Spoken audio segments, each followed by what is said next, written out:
Hello and welcome to today's podcast. We're joined today by Chris Emberton, who is Procurement Director at Clifford Chance. And Clifford Chance were our winners last year in the awards under the Outstanding Diversity and Inclusion Practices in Procurement Teams category. So we're delighted to have Chris here today, and he's going to go through his submission with us shortly. So these videos are just to give you an idea of who won last year, trying to inspire you to enter this year and try and understand really what made those winning entries stand out from everybody else's. So without further ado, it's great to have you here today, Chris. I will pass over to you and then I will come back at the end to ask you some questions. Fantastic. Thank you, Emma. Hi, everybody. Really excited to speak to you today about some of the great things that we've been doing within CC, specifically in relation to D&I and embedding that culture, which is a subject that is incredibly close to our hearts and just very much a passion project for everybody within the team. In terms of what I'm going to cover today, we'll initially start off with a very quick overview on the areas that we decided to focus on in regards to D&I. We'll then talk about some practical examples of how we've approached each of those areas as we go through. Then we'll summarize our current position and some of the benefits that we got from going through this process. And then finally, I'll share some top tips with you on, if I was to do this again, what sort of things might I take into account? To embed D&I within our team, we got together and we discussed this at length, and we agreed that there were four key focus areas that we wanted to focus on. So the first one was to create an environment for the most skilled and talented people to succeed. We would also look to attract and retain the best talent. We would be looking to create a collaborative environment, and we would use our position to act as a D&I leader, and that's within the firm, but also externally, and just understanding the importance that our influence could have on D&I at a wider level. Okay, so that's great, but how did we actually go about doing this? So if I start with the first one, which is create an environment for the most skilled and talented people to succeed, the first thing we did was to make sure that we were recognizing the talent that we had. We formed a new leadership team, or I formed a new leadership team for procurement globally, and that was made up of all women, with 3 of 5 of those coming from a BAME background. Now, I mention this not because they were selected for those reasons. They were actually selected, and it was very important to us that they were selected on the basis of them being the best people for the job. But again, it sends a strong message that the people who were best for the job, who happened to be from a BAME background or were women, were the ones who were successful in getting those positions. It was very important to us that there was no one in the team thinking that those people got it on a tokenistic basis. It had to be credible. We've also promoted 3 team members within the wider team in the last 3 years. And of those, 2 are from a BAME background and 1 is from an LGBT background. So again, we're just starting to recognize the talent. And by doing that in a diverse way, we're seeing a great representation across the team. Then we started to think about how we could run some inter-team workshops on topics such as how to be an inclusion ally and Black History Month.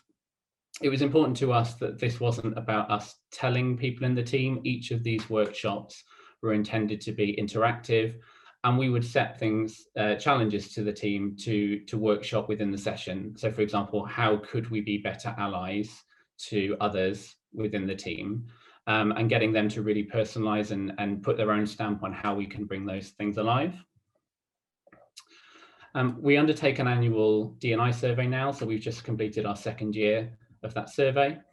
And the purpose of that is to ask the team on their views, but it's confidential, so we are able to get really honest and open insight into what people are thinking in terms of how we are diverse within the function. And we will ask questions like, do you feel that procurement allows the most skilled and talented people to succeed regardless of gender, race, physical abilities, or sexual orientation? So really important subjects, but a great way for us to understand the perception of the team and how inclusive they feel that we are. We agreed that D&I was so important to the function that when we created our new vision, we embedded that within. So this is our 2020 procurement vision, where we seek to act as an innovator and a role model within the legal services procurement industry to drive value for the team, our firm, our clients, our suppliers, and the wider profession. And there's a number of aspects to this that cover the way that we work effectively, how we manage risk, deliver value, and think strategically. But you will see that D&I is included within us working effectively, which does two things. It reinforces that message around the importance of D&I to us as a team, but also it links together productivity and working effectively with D&I as a key contributor. We have a team in Delhi, and we've historically always been very lucky to have received a great amount of support from that Delhi team. What we found was that actually they were often seen more as a service function than a core part of the global team, and that came out of some feedback that we had from the first survey. And so we really took some steps to identify, well, how can we get them to feel more part of the core team? So we had a monthly procurement call, and we started to include everybody globally who wanted to come to that call was able to attend, and that included those from Delhi. We also thought about distribution lists, communications that were sent out, etc., and making sure that we just had one inclusive global procurement distribution list and contact details, so that we're able to send the same information, the same comms, and frankly treat everybody the same, which is the way it should always be done. We also appointed a member of the Delhi team as a core member of the procurement leadership team. So we made sure that they had a voice at that top table as well. And then finally, within this area, we established diversity and inclusion champions within the team. So these were responsible for raising awareness, promoting teams, events or firm-wide events, and running training for that wider team. The idea behind this is that they will be rotated annually, so that everybody in the function at some point will take on that role as a D&I champion. Okay, so that's the environment. Now I'm going to talk to you about how we've looked to attract and retain the best talent. Okay, there are three key areas within this. The first one is a very simple concept of a recruitment pack. So we think it's important that when prospective applicants go for a job, that they understand what the team is about, what we're about, and what's important to us. And so we created a recruitment pack that's shared with all prospective job applicants, and that will detail things like the fact that we invest in CIPS, and we're happy to support the development of those of individuals. We'll talk about team events. We'll talk about how we invest in training, etc., our org structure, a number of different things. But included within that pack is this slide, which shows a very clear commitment to championing diversity and inclusion within the function. And again, just reiterates that message even before people are applying, to get them excited and engaged in the conversation around diversity and inclusion, and how we can continue to champion that within the firm and beyond. We removed a small thing, but we removed the requirement for a degree level qualification within our job descriptions. So it used to say you must have, a degree level qualification if you were going for a manager grade. We took that out. So we felt that it was potentially a barrier to people who weren't able to have that opportunity to do a degree, where they may actually be fantastic, and just by nature of their background, they weren't able to get in the door. So that was very important, and we removed that. And then finally, we take a lot of time and effort to consider marketing. So when you apply for a job, or even before you're looking to apply for a job, you will often Google that company and the word procurement and see what comes up. And so we felt we really need to ensure that the Googleability of Clifford Chance procurement highlighted that important aspect of diversity and inclusion. And so we proactively made sure that we do consider that we're sharing some of the great work that we do.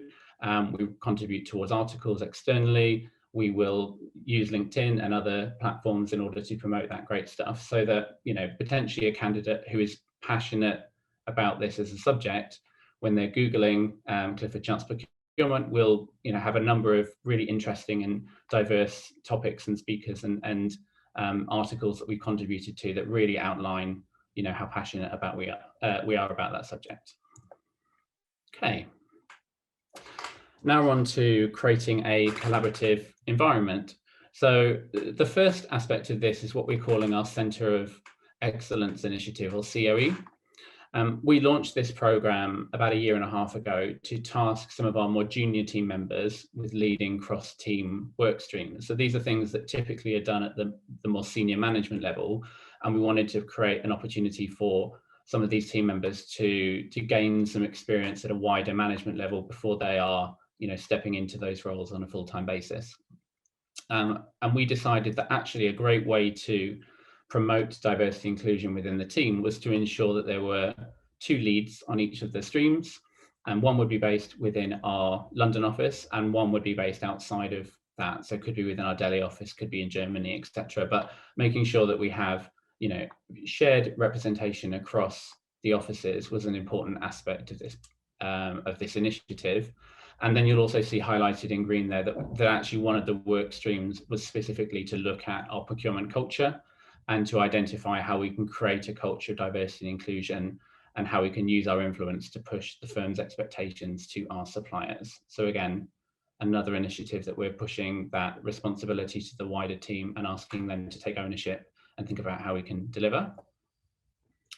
And secondly, we ran some offsites, and again we talked about training development earlier. This is slightly different. This is just ensuring that there is standardization across team offsites globally. So again, what we would see is it's so easy if you're in London with your core London team to say, this is the offsite, get given updates, information gets shared, and then the Delhi office or other offices who don't benefit from the same, ability to be in the room may miss out on that stuff. And so we took a really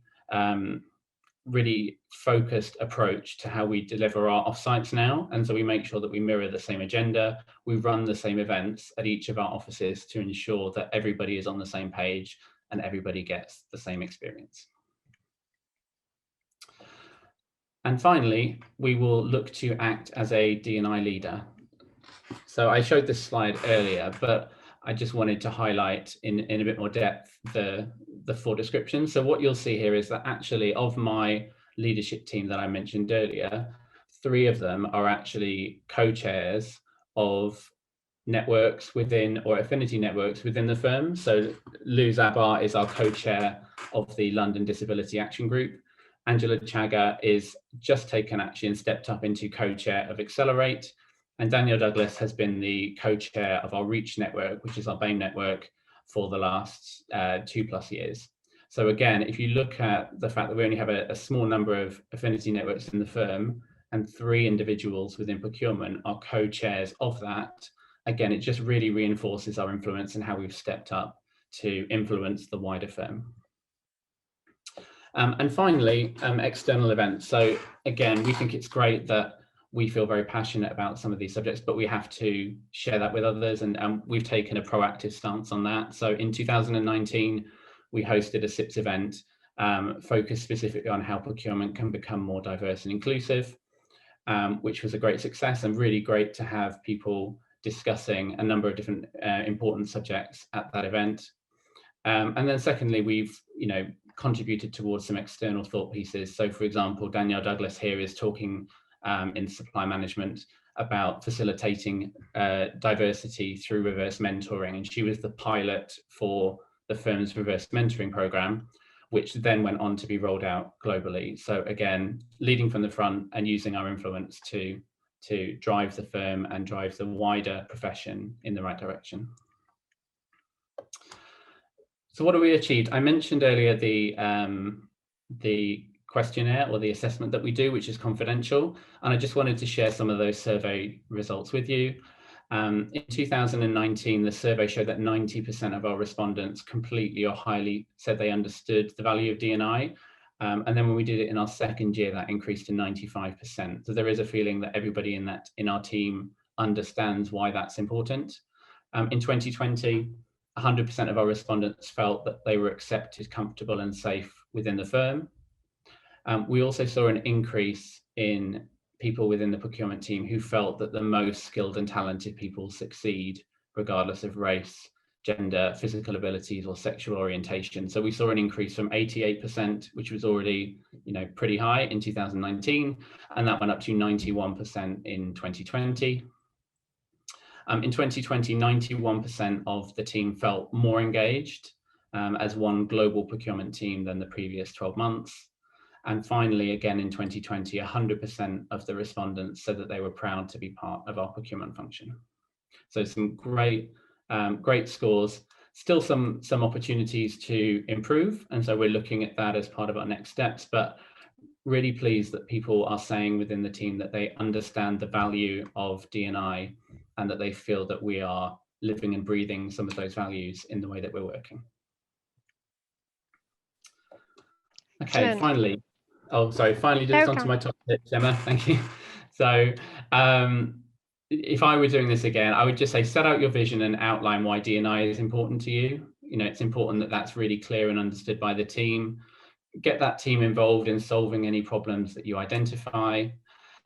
Small changes can make a real difference. So don't worry that you have to do all of the things that I've just outlined. One or two of them actually will really help to move that dial. Don't wait for other functions to lead the way. This is an opportunity in my mind for procurement to step up and show others how it can be done. And ask people anonymously how they feel and use that to help prioritize your actions. And that is it. Thank you. Awesome. Thank you very much, Chris. That was really interesting. And there's so much work that's gone on, and it's really great to see that so much of it has been driven by your procurement team and having such a active role in it, rather than, a lot of these initiatives are driven from the centre. But you are having that active influence and driving a lot of that agenda, which is brilliant. And I think that's why your submission stood out against others in procurement, driving that forward. So well done to you and the team. Thank you. We're all really proud. Thank you. I bet you are, and it's a shame you can't all get together and celebrate. We saw you on screen, which was great. So how did it feel for the team to get that win? I think the good thing about this is we're not doing this to win an award. This is just something that we were doing anyway, and so I think it's great, because actually I think it means more when it's something that you're really passionate about and that you really feel that you are, we genuinely feel that we are leading the pack on this. We really think that it's something that we're doing fantastically well on. So to have that recognized, is just fantastic. It's just that kind of icing on the cake. Yeah, so it was just a fantastic celebration. Everyone was just so excited about, the fact that we got this recognition. And we've been very fortunate to be shortlisted for a number of CIPS Awards, but never won. And so to actually kind of finally get one in our hands was a fantastic, result for us. So yeah, really, really happy, really proud. Excellent. And you must have that energy and that celebration must have filtered out throughout the rest of the organisation. It's nice to get recognition there for the team. Definitely. And I think we submitted a video with our proposal, and it outlined, and we were fortunate enough to get some really great speakers who were really talking about how procurement have led from the front. So like our global director for diversity and inclusion was talking at length about how great he thinks procurement are and how we were leading that charge. And then we published a global article on our intranet page that was front and center that said, Clifford Chance procurement wins, the CIPS award, and it was talking about that. And we got some nice statements from our CFO and our managing partner, again, who just talked about what a great result it was and how important it was for us. And again, just gave procurement that recognition at a global level across the firm, which was great. And we actually published it again on our global LinkedIn page, so Clifford Chance, which has a number of followers, surprisingly. I think it's tens of thousands of followers that we have on there. We're kind of promoting that through the application as well. So again, yeah, really great that it was kind of beyond the usual circles of procurement. It kind of just went firm wide, internally and externally, which, yeah, again, is fantastic. And that's a really good tip, actually, because there's answering the questions within the submission itself, but those supporting documents, I think that's where you really went to town and really shone out, I guess, for the judges in pulling together those all that additional information, all those testimonials from different departments. So it's not just you as a procurement team saying it, it was the rest of the business absolutely backing up what you guys are doing. So it's really, really great to see that. What advice would you give for people thinking about entering this year? Did you pull together a little team internally to pull the submission together? How did you go about the mechanics of entering? Yeah, so I think we have a reminder actually every year to consider what CIPS awards you want to go for. And I think it was already decided that whatever the form of that D&I one would be, that we would be definitely sort of looking to get that in place. We actually have a shared space where we store things throughout the year. So actually, if there's something like a D&I related activity, we have a mailbox and we just ping stuff through to it, because we do it all the time. So it's so easy to then forget something later. So we have a process whereby we share that stuff, and then we will look at it together and go, okay, wow, okay, which should we've only got so many words that we can use, right? What do we want to pick out and prioritize? It just makes it so much easier as a process to be able to summarize the great work that we've done. Secondly, the first year we did the CIPS awards, I wrote them, and then we've kind of delegated it down to different team members each time. And I think they've improved and grown as a result of doing that.